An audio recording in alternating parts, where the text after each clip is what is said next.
Hey, I'm Ben from Human Digital. And I'm Steph from Q Marketing.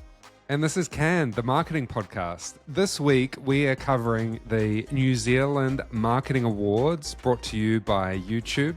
We're covering everything you need to know about the awards, who were the winners, and what you need to think about if you are considering entering or going along. So check us out.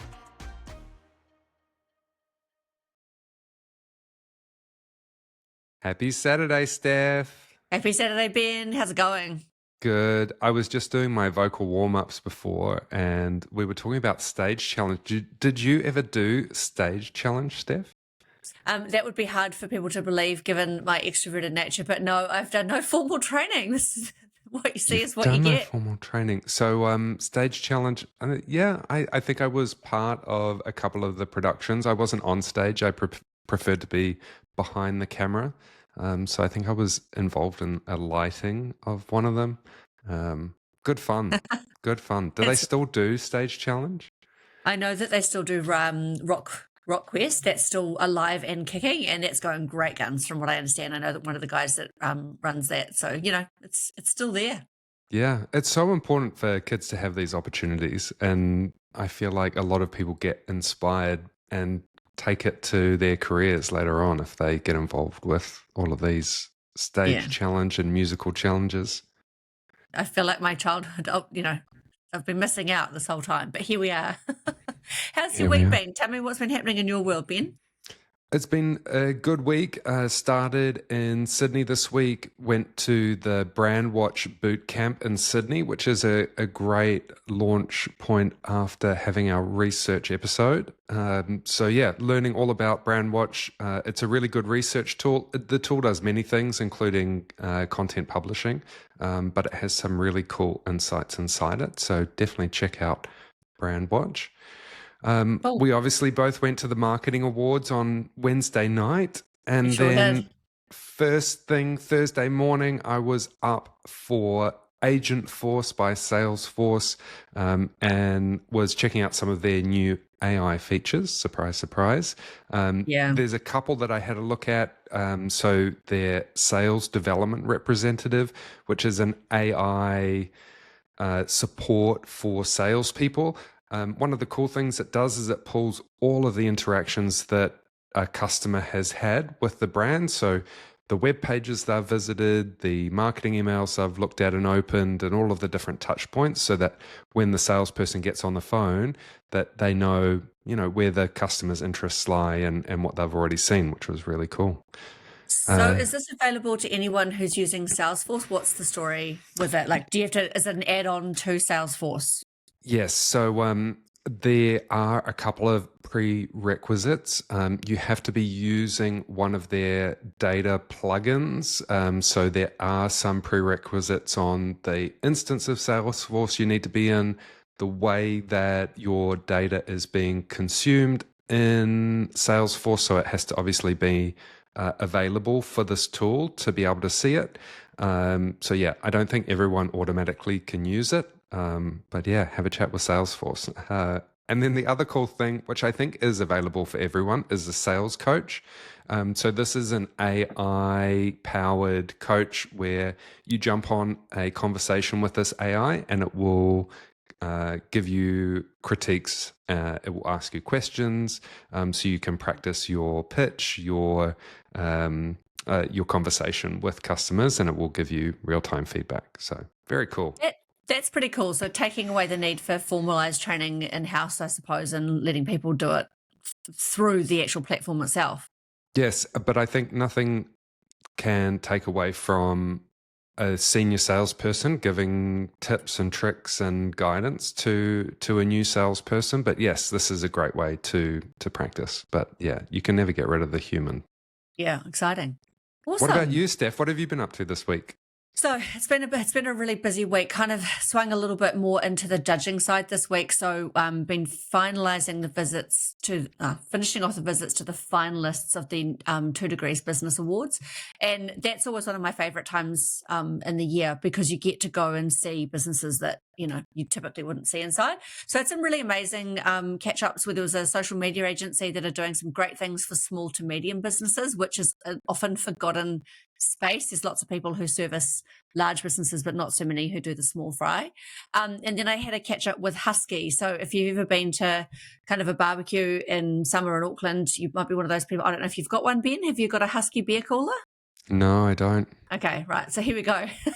There you go. That can be your Christmas present. I know the brand. I do know the brand. Yeah, it's an amazing brand and they've got some really, really cool stuff. And so what was really interesting about what they were talking about was the combination of they're really into performance marketing. So they're very strong on performance marketing because they're a global business, but also building a brand at the same time. And so, as a marketer, I think that's super exciting. Where did Husky start from? What is the origin story? It's a New Zealand company. A guy called Simon started it in 2017. He and his partner had been traveling overseas, and apparently these beer coolers are really big in America. Mm-hmm. And so, back in the day, if you can recall, we all would have, if you wanted to keep your beer cold, it was those neoprene sleeves. Plastic esky as well. Yeah, exactly. Yeah. And so they saw an opportunity, and they couldn't. The American ones only fit American-sized beers. There was nothing that would fit the New Zealand market, so they just sort of developed some prototypes. And actually, if we think about what we were talking about last week, which was the importance of market research and how easy market research can be, what they did is they got a couple of prototypes. They walked down to the viaduct. They basically spoke to people and said, "Do you drink beer? Yes or no? Mm-hmm. Cool. Do you like your beer to be cold? Give this a go. What do you think? Would you buy it?" No, I like warm beer. Ooh, yeah. No. So yeah, that was really cool. And like, again, a great example of how you don't need to spend a whole heap of money to understand what your customers are looking for. And yeah, other stuff that's kind of been happening in my world is just a lot of opportunity for brand collabs at the moment. And that's kind of, that's actually one of my favorite types of marketing as well, is to just use the power of other people's audiences and brands and their communities. And if your brand positioning aligns, great things can happen. That's exciting. Good. Now, what's been happening in the news, Ben? Because we know that you're our correspondent. You're our global correspondent for what's happening. Yes, reporting. You heard it here first. So Amazon is opening a data center in Auckland. Bit of controversy around all of this. So promising 1,000 jobs and a boost of up to $11 billion to GDP. But yeah, always a bit of uncertainty. AWS not really being forthcoming with whether the facilities will be built or co-located. And then also the jobs numbers, always a bit of controversy around that. But they did have their AWS Cloud Day in Auckland, which was on the 2nd of September. I didn't head along, but apparently they were doing a lot of announcements there as well. Oh, it sounds pretty exciting. Okay. And what else has been happening? Well, HubSpot had their annual conference, and they have given a stat that 60% of search traffic has gone away, just disappeared. I feel like Google might have a different stat on that. Definitely. And also, what is your definition of search? Are you, I'm assuming they're meaning traditional search traffic, which is putting in something into Google and searching there. But yeah, search is happening definitely in different places. So yeah, it's always whose numbers do you believe, Steph? That is the question. Nobody's. You do your own research as far as I'm concerned. Like, as we know, there's two sides to the coin. What do you think their angle is there? If they say, is it in HubSpot's best interest to say that search is declining? Well, HubSpot as a platform is invested in all channels, and HubSpot as a CRM has a lot of different solutions no matter where you are getting your attention. So, HubSpot definitely is more of, they started an outbound. Obviously, they've got a sales tool, they've got marketing tools, they now have service tools, very much competing with Salesforce. So yeah, I think, HubSpot, I don't think has anything to win or lose. Yeah. but a great platform for no matter which channel you're looking to manage. Excellent. So we have got a wonderful breakdown today of the marketing awards, and I think we pivoted a little bit this week because this wasn't the topic that we were going to talk about. But I think this is such a big event in the marketing calendar that deserves its own episode. But before we launch into it, because we know that we like to sort of spend a couple of minutes on a little bit of fluff, I've got a customer complaint to make. Would you like to hear? Okay. Yes. Yeah, I'm ready, Steph. I'm ready. So as part of going to the marketing awards, there's an element of getting ready for the awards. And part of that is going, and I went and got my makeup done. And while I was at Mecca getting my makeup done on Wednesday, I had a lovely chat to the makeup artist there. And we got talking about a product called NARS Orgasm Blush. Have you heard about it?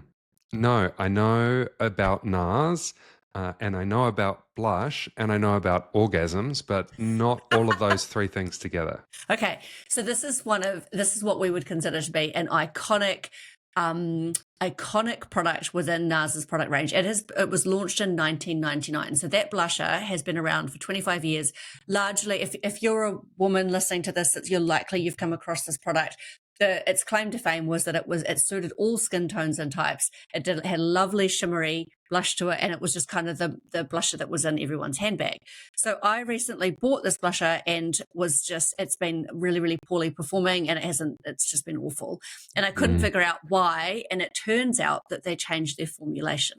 And the reason they did that is to take out talc from the formulation. So for anyone that's interested, talcum powder has been known to have cancer-causing properties, so I fully support the move to change the formulation. However, so I've dug deep on this because I'm deeply invested in this orgasm blush. So my point here is they've completely changed what was considered to be, a really high-performing product. It doesn't perform the same. There are so many Reddit threads out there now going, I've moved away. And of course, what's happened is people have just abandoned the product. And so I thought for me, that was just a really interesting play to go, if you're going to do something like that and its efficacy is completely changed, it's just, and by the way, it's an $85 blusher, so it's not a cheap piece of kit in your makeup bag. So that was my story. That was my lead-in to the marketing awards. Was I just like to complain about a product? When you've got something that's such a hero like that, you either take customers on the journey or you find something that can adequately replace the ego. So what have you replaced your NARS blush with? Thanks for asking, Ben. I've replaced it with a liquid version. And I will, now that I've gone deep on the entire range, because I thought it was just me. People have just been returning this product like nobody's business. Is this liquid, is it still in the NARS range? Yeah, it is, but it's just it's a slightly different formulation. So I think but the main thing, like the plus for NARS is that they've still kept you in the brand. Like you haven't moved outside of the brand. They still have you. Yeah, it's a really good point. Good insight, Ben. Okay. And we love Mecca. I mean, I am not wearing any makeup at the moment, but I have been into Mecca and I have had some matching with some makeup, which is great if you're doing podcasting. You want to look your best on camera.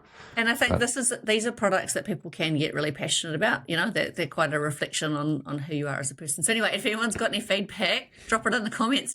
Love my conversation about blusher or not. Brilliant. Yeah. And we love Mecca. Mecca is doing great things. I think, of all of the brands, it's a very competitive space. And I think Mecca is doing a great job. They welcome you when you come into the store. It's a very everyone's welcome environment. As a guy in there, felt right at home getting a little makeup tutorial. I had a lot of fun. They also have a wonderful loyalty scheme too, which is and it's executed very well in terms of getting people to spend up per level. So I'd say that's another key part of their marketing strategy. Brilliant. It's a lesson in marketing. Everything's a lesson in marketing. Okay. So the YouTube New Zealand Marketing Awards happened on Wednesday night. It was a huge affair, and I think one of the things, we started this podcast by debriefing our Cannes Lion experience, and we thought it would be really great to step through what's arguably the biggest night for marketers in New Zealand. Look, To give you some sense of the scale of it, there were something like 320 balloons on the night. We had a DJ act, Cyril, there was a customized stage.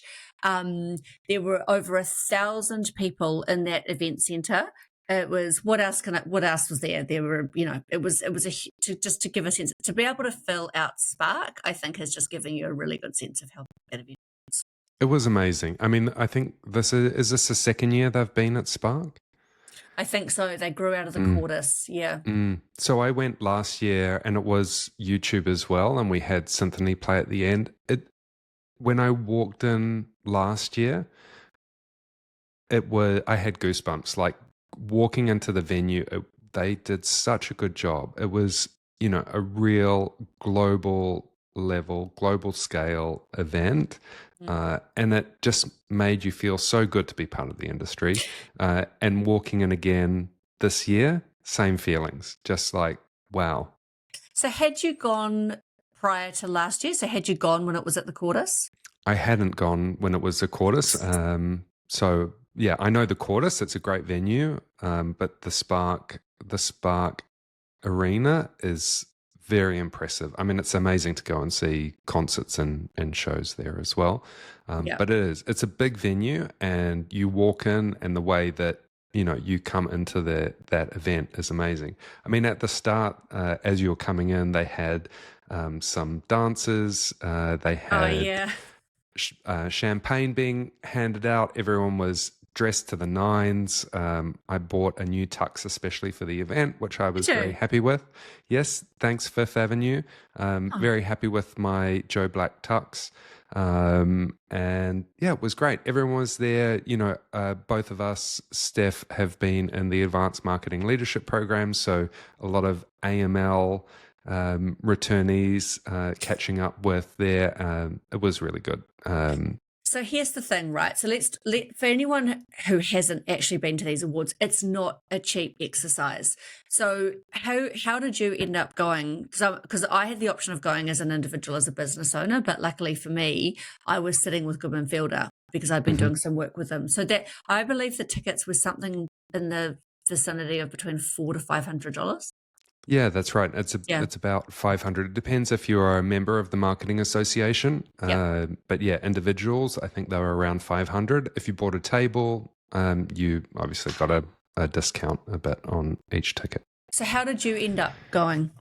So I was one of the judges this year for the first round, and yeah, I ended up buying a ticket and popping along.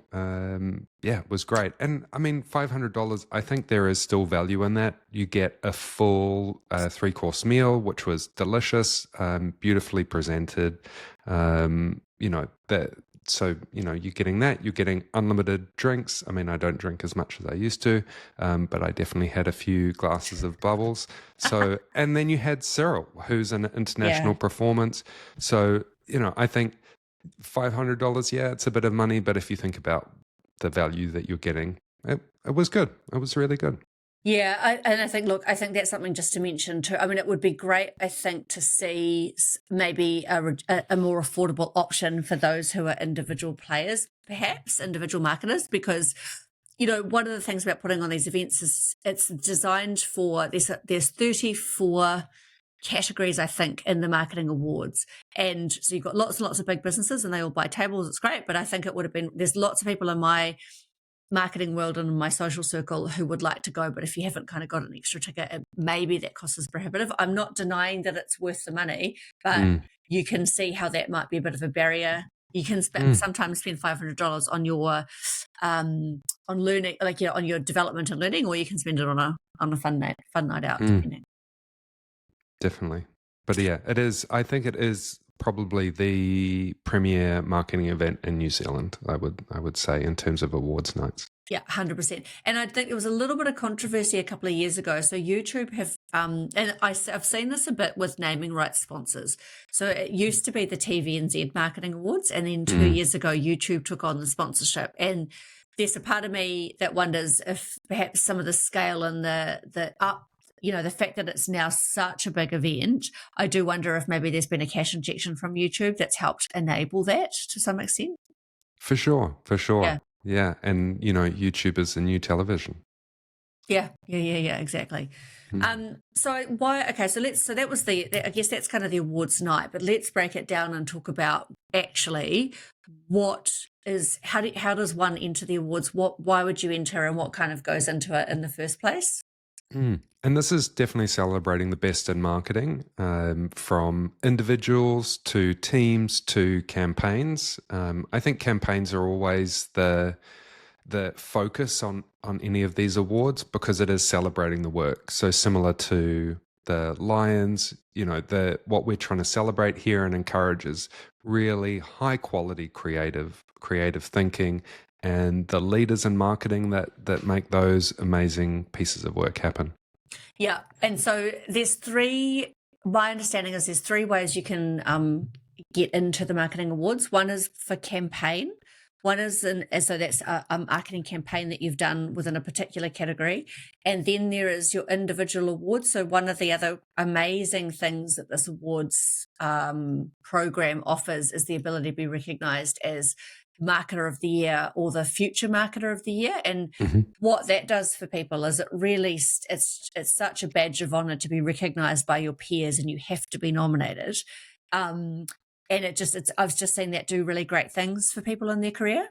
And it's also really good to see Hall of Fame inductees as well, really celebrating people that have dedicated their lives and their careers to marketing. And yeah, it's really special to be able to celebrate people that have really contributed so much to the marketing profession. Yeah, and then there's also effectiveness, right? So you've got marketing campaigns, marketing effectiveness, and then individual marketing awards. So those are the three different ways. If you're thinking about potentially putting an entry into the marketing awards, those are the three different categories. And like any other marketing award, I guess, often people enter more than one, and that did come through in some of the winners, right?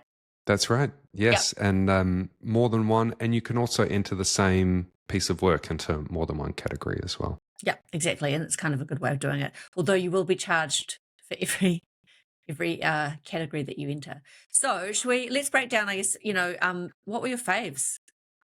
Yeah, so my faves, I was a big fan of Vogel's. I really love Vogel's as a brand. It's part of the New Zealand psyche. It's one of those special in your home brands, and their campaign was good fun. I actually saw one of their activations that was at the Auckland Airport. Did you see that one? I did. And it's fun. Like, it was a bit of fun, people wearing this clothing with Vogels tucked into the pockets. And, it's fun to see campaigns that are, a little bit silly, a little bit on the nose, but they executed it really well. So I've got a question for you, because I know a lot about that campaign because I was sitting right next to the brand manager for Vogel's when that was happening. Did you see it in person? Were you actually at the airport, or did you see it, the media afterwards? No, I saw it in person. So did I walked past. Yeah, I was running to a flight at some end of the terminal and walked past, and I was like, oh yeah, I like that. I like it. I'm a big fan of in-person experience marketing, where you are out in the wild, putting your product in front of real people. So can I break this, if you don't mind, I'll break this down for you, because one of the things that has absolutely made a big difference with Vogel's is it is driven an insight, and it's a bread like no other, because a bread is actually quite a commoditized category. And one of the foundation platforms for Vogel's is to do brand acts. And so there's a real, even within Goodman Fielder, and that's probably been why you'll see that they've picked up quite a few awards. It's about doing a brand act that fits with your brand DNA. Now, the insight in that particular instance is people often take Vogel's away with them because they go away on holiday and they're like, this other bread is not going to cut the mustard. I must have my loaf of Vogel's. So for anyone who's not familiar with that campaign, They worked with a fashion designer. It was all done through DDB agency, and they designed a special jacket that would contain loaves of bread and slices of bread that you could smuggle through, onto the plane, and you weren't going to get weighed because you were wearing it. So that whole idea of often if you're overweight, also you're chucking all your puffer jackets and your heavy boots on and all the rest of it. So that was that campaign, and then the other insight for that, for the certified toasters, which won this year, and it won some Cannes Lions, was around how you've always got, you're finding the right toaster that perfectly toasts your Vogels is another key insight, and one of those frustrations for one of New Zealand's most loved breads. So that's cool that you saw it, because I remember when it happened and people in the team were getting up at 4:00 in the morning to go out to the airport, and, we didn't sell anything off it, but it was an act. And it got attention, and people were photographing it and putting it on their socials, and that's what you want. It's that media, that organic media, that really shifts the dial. Yeah, it's like you say, doing an act like that or having an experience with a brand helps you remember it a lot more than just seeing an ad, which is a very passive way to experience a brand. Yeah. What was your favorite, Steph? Okay, so I've got a couple. I'm with you on the Vogels thing. It's no surprise to anyone that it might be, but I've posted a lot about this. We spoke about it after Cannes Lion. I'm so proud of the work that the New Zealand Herpes Foundation did with the motion sickness crew, and I just think it was a really cool. It's just the cut through, and you and I talked about this. I mean, of course, they were likely to win here at the Marketing Awards because they did such a great job internationally at Cannes Lion as well. And it was great to see Sam and the team up on stage accepting the award. They couldn't award it to someone else, surely. I agree. It just felt like it was an absolute given, right? And the other thing that I bang on about a lot, and I didn't know who all of the entrants were, for these particular awards, but the PacknSave won an award for long-term strategy.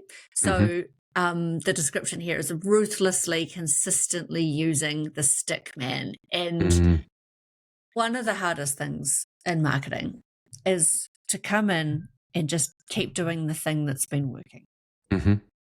And But I think the challenge with the Stickman is keeping it relevant as well, because you can just keep on doing that same old campaign.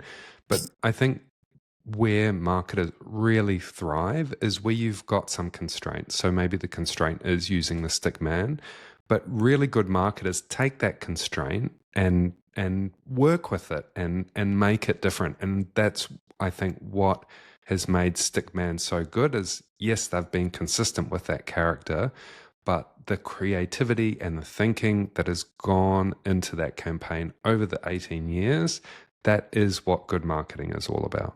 Yeah, 100%. And I think foodstuffs in general are doing a pretty good job in recent times, from what I can see, of really separating out their banner brands. So New World's got quite a consistent look and feel now, and they've stuck to that for a period of time. PacknSave's obviously had Stickman for 18 years. And then I've spoken about this a little bit in other platforms, the Foursquare relaunch, and that for me is another case of taking your distinctive brand assets, the consistency of the Foursquare man and those colorways, and like you say, reinventing it and modernizing it for today's market. So I think foodstuffs are doing a pretty good job from a marketing perspective overall. 100%. And one thing that I really like about Foursquare is how they've built that nostalgia into it. So yes, they've modernized it, but they've still kept the nostalgia that is part of that brand. And I think that's what makes people so attracted to it, is because it still reminds them of their childhood. Yeah. And obviously we probably can't sort of, ignore the fact that the Spark Game Arena Live won Supreme Marketing Excellence. And obviously we had Daz here on the podcast a couple of weeks ago talking about some of his experiences around events. This probably feels like it's a little bit more in your kind of wheelhouse than mine, but I mean, I don't know a lot about it other than that it was a hugely, it was a big undertaking, right, for them to put that on. It was, yes. And I'm not too familiar with this campaign, but what I understand is that it was more than just a campaign. It was a whole platform that they created, and they took it beyond just a campaign to create a whole. It's essentially a whole gaming platform that they created for this. Yeah, and the other thing about the gaming community, because this was designed to speak to, I think it was a live gaming event, and one of the things about the gaming community, because I've looked at some other advertising for other brands in this space, is the ability to turn up authentically. So they basically Spark is what they're selling obviously is their network capability here, but they created the entire arena, but you can't just slap a logo in the gaming world because they're so savvy and onto it in that space. Again, I'm about to dive into something I know nothing about really because I'm not a gamer, but it kind of makes sense. It's a cohort of people who really passionately understand what they're on about, and you can't just have brands coming in and doing whatever the hell they feel like. So Spark was the big winner on the night. They took away 4 awards. So not only did they win Supreme Marketing Excellence, which is the premier prize, but they won Excellence in Sponsorship Strategy, Excellence in Travel, Leisure and Entertainment, and Excellence in Utilities and Communications. So big win for Spark. Yeah, that's amazing and great work. Cool. And so then maybe should we break down how it actually works to enter those awards? So if there are businesses out there going, well, we want to be in a room with 1,000 other marketers, maybe having a great international DJ act and being part of it. What is the best way to get into looking at entering the marketing awards? Well, typically you have to enter, Steph. Yeah. I know, but when? Okay. So essentially they call for entries around March. And yeah, you put everything forward. Like, it is actually a fairly quick turnaround. So the advice that I have for marketers and brands is think about awards at brief time. Like, if you're thinking about it when they call for entries in March, it's too late. Like, there's a lot of things that you need to pull together to enter these awards. So I'm always telling people, think about awards when you are putting the campaign together, because there's different ways that you want to think and run a campaign if you're wanting to put it into an award category. And there's a lot of special assets that you need to create to market your campaign to marketers, similar to Lions. Probably not at the same level, but you want to be strategic about how you're thinking about entering an award. And look, there's a cynic in me too that sometimes thinks don't enter awards for the sake of entering awards. And I'll park that to one side because we know that does happen in our industry a little bit as well. But as evidenced by so what we've seen this year is the likes of Vogel's, the likes of the New Zealand Herpes Foundation have won at both Cannes Lion and in the New Zealand Marketing Awards. So it's almost a double win. So you're absolutely right. If you're planning a brand platform or if you've got a big bet campaign, think about the objectives. I think a hack that because the New Zealand marketing community is so well connected, I can't see why you wouldn't reach out to some of the winners and go, what, got any tips? Like, what was it that worked for you? What is the marketing rubric? What does the marketing rubric look like? Marketing rubric. It's a brick. It's a brick. It's a rubric. So, what are you going to be judged against for this particular category? Get that, and also as best you can match up your brand objectives, your business objectives with what it is that the judges and the awards are looking for. And if you are delivering, I still maintain if you're delivering a campaign that is answering a need that your customers or a problem that your business needs to solve, but with really great marketing, I think you're in for a good shot. And I think that's a recipe that we saw for Lions as well. It's marketing that is solving real problems with real creativity. And I mean that it wins every time. Yeah, and that's the other thing, a really good point to note. So no longer are these awards just about doing cool shit and really big budgets and spending lots of money and doing stuff. You look at what's happened with the New Zealand Herpes Foundation. They didn't have a whole heap of money, but they had a really clever idea, and it was solving a problem. So the other thing, and I speak to this with my other judge's hat on, great creative idea. Is super engaging, and judges love reading about an engaging idea. But you've got to in the entry make sure that you're actually putting in the numbers, the results, because if you haven't set the KPIs at the beginning, you're just telling me a lovely story about how much money you've spent on media. Yeah. And how did you find the judging experience? The judging was good. So I was just first round. The judging experience, and if you have the opportunity, I encourage people to judge. It's not a small commitment. So I think, judging is an important responsibility. And if you do commit to being a judge, understand that is a lot of time. So they had a really great platform this year. It was online. You got presented with all of the key facts and creative about the campaign. And yeah, you gave your opinion on it. So I think, the judging and the Marketing Association, I mean, this is not their first time doing this, but they've got a really good process. Big kudos to the Marketing Association for how they run these awards, and to the team of people that put this together. But yeah, it does require space, and these people have put a lot of effort into doing these entries, and they deserve to be judged fairly. So yeah, it's a great experience. They have made a really good judging experience, and I would completely recommend for people to be part of it if you get the opportunity. I think you and I both only judged that first round, and was your reason because you were going away to France? Because that was the reason I think that I could only do one round of judging. Yes, yeah, and I mean, it was hard to dedicate time even to do that first round. So, it is a big responsibility. But yeah, it was great. And I was very honored to be chosen to be a judge for the first round. Yeah. And I think, it's sometimes people can get very cynical about awards. We've spoken about this before, going, is it rigged? There are 203 judges in this process for this year's marketing awards. So, and my understanding too is that you don't have the same judges all the way through. So you and I would have done first round, then it would go to pass out to another cohort of judges for that second round. So you're actually getting fresh eyes and fresh opinions on it as well. So I would say, yeah, it's a very rigorous process, and if you've done a good job, then you probably genuinely deserve to win. And there were a few campaigns that I couldn't judge on because there was a conflict, and they managed that process really well as well. What are your thoughts on, because if you look at the list of winners, and so I think celebrating individual marketers is awesome. I'm all for that, but it does definitely feel like it's all big players. If you look at some of those winners.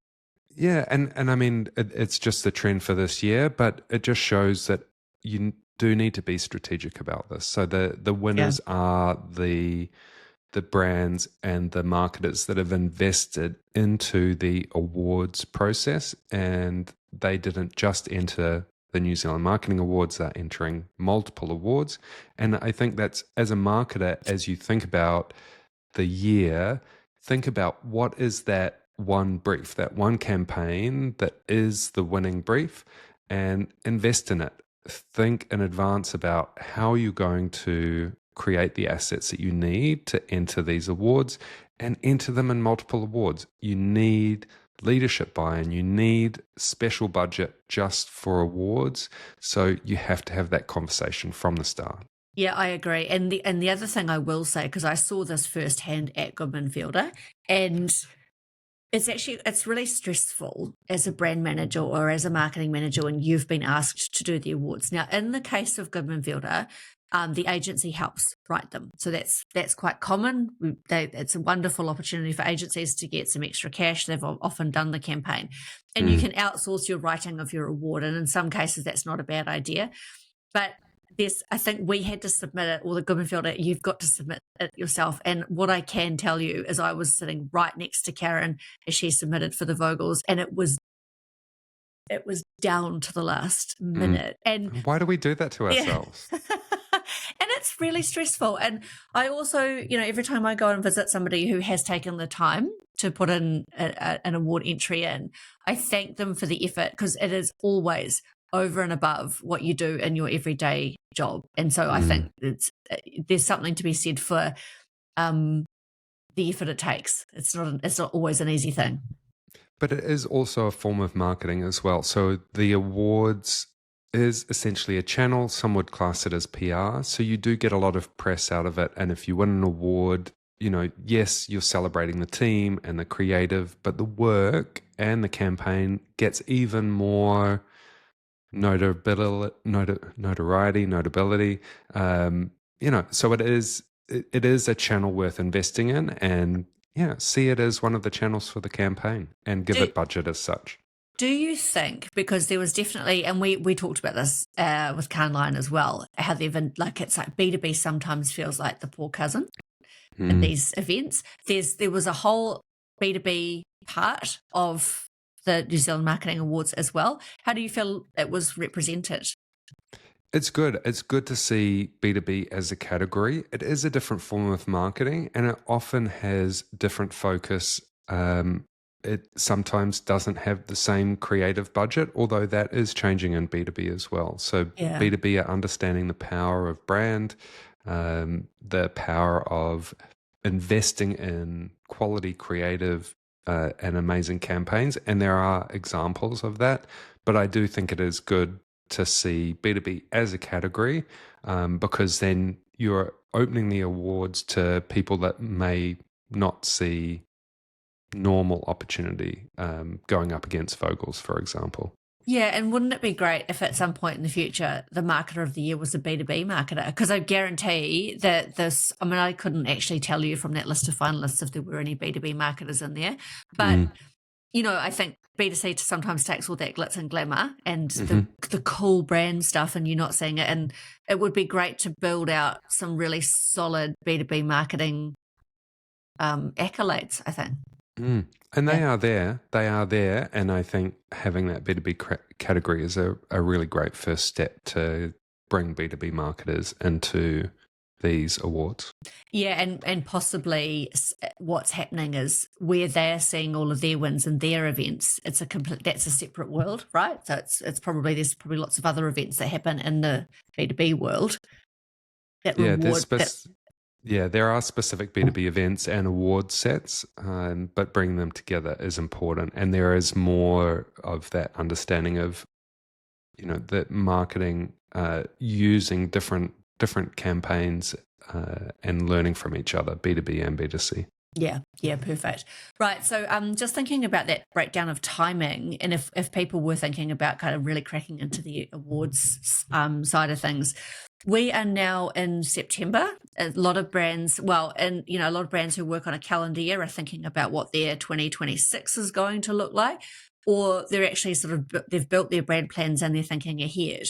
So, it would kind of make sense for any work that you're planning to do for the first 3 months of next year. This is a great opportunity to think about it going into the awards. Yeah, now is a great time. You want to be thinking about what are the big campaigns that you're planning for the year ahead, making sure that you're securing that budget, getting the leadership buy-in. If this is the first time that you're doing an award, it's having those conversations now and getting ahead of it, because it's a commitment of both time and budget.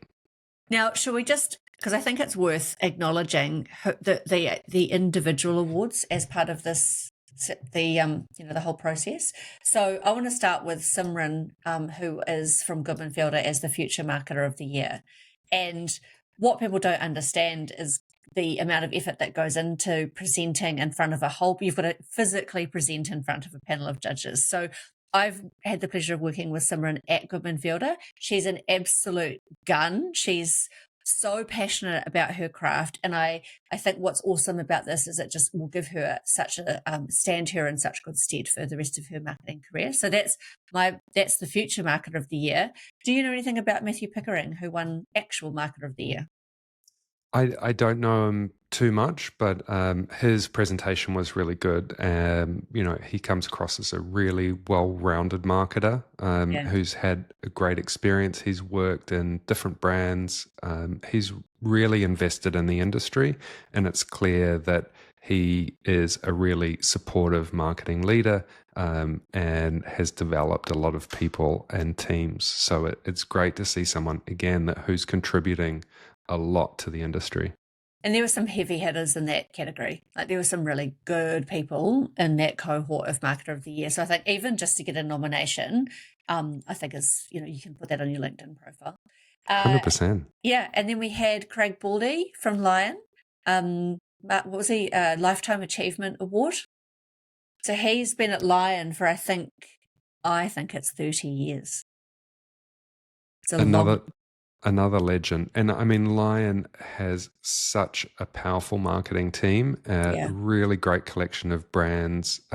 And, as a business, they are really diversifying. So, they're stretching out, broader than just beer. They're doing coffee and other beverages now. So, a lot of that will be the marketing team contributing to what is the brand mix? How do we bring in different brands? I think, Steph, you probably have much more insight on this. Yeah, I mean, I was going to say I worked for Baldy, for Craig, for 5 years, and I hand on heart credit some of the discipline of marketing, and where I think my career really, really changed was my time working for Craig and the team at Lion. They just had their own frameworks. They adopted Ehrenberg Bass principles really, really early on. And they are probably a really good definition of what true brand marketing looks like. So I think it was really well deserved, and it was wonderful to see the team up there supporting him on the night. And then, of course, we had Keith Norris, who's right. Like I don't think he knew he was getting an award. And it was quite emotional. I mean, you could see quite a few people tearing up as they went through the videos and all of the people that they interviewed. I'm getting goosebumps now just thinking about it. But what a special moment, and what a great celebration. And I think that for me is another reason you take away the price of the ticket, and you take, yes, there was an International DJ Act and that was amazing, but it's seeing people like that who have given back to who they've raised the bar of marketing in New Zealand. So I think that for me, you're so right. To celebrate individual achievements for the industry was so heartwarming. And I didn't realize that it used to be the Direct Marketing Awards. That was news to me. Yeah. And I think this really just goes to show that New Zealand is such a creative powerhouse when it comes to marketing. The winners here, yes, they won, and winning at the New Zealand Marketing Awards is a great achievement. But these are winners on the international stage, winning some of the most prestigious awards. And I think that's really what brought it home, is seeing all of these amazing marketers being celebrated here, right here in New Zealand, but knowing that they had already achieved so much for the work that they've done. Yeah, I agree. Also, it was a pleasure to be involved, and I think I'd go back next year for sure. And if I can enter any work, I will 100% be doing that. Definitely. And Steph, now is the time to be thinking about it. So I've just got some ideas, Ben. Good. So what's happening this coming week, Steph? Okay, so we're going to stick to our program for our next episode, and that will be organized. Now, how do we explain it? Organizational charts and marketing. What are we? Yeah, org charts. So we're talking about how different companies organize their marketing teams. Do you report through sales? Are you in marketing? Do you have an in-house studio? How are you using different teams and resources? So yeah, we're talking about marketing organizations. Sounds great. Well, I'm looking forward to it. And what have you got ahead on the week for you? So in Auckland this week, which will be nice, I have to go and see my dentist on Thursday, which is always an experience. But yeah, pretty regular week for me. All right. Thanks, Ben. Have a great Saturday. You too, Steph. Have a good weekend.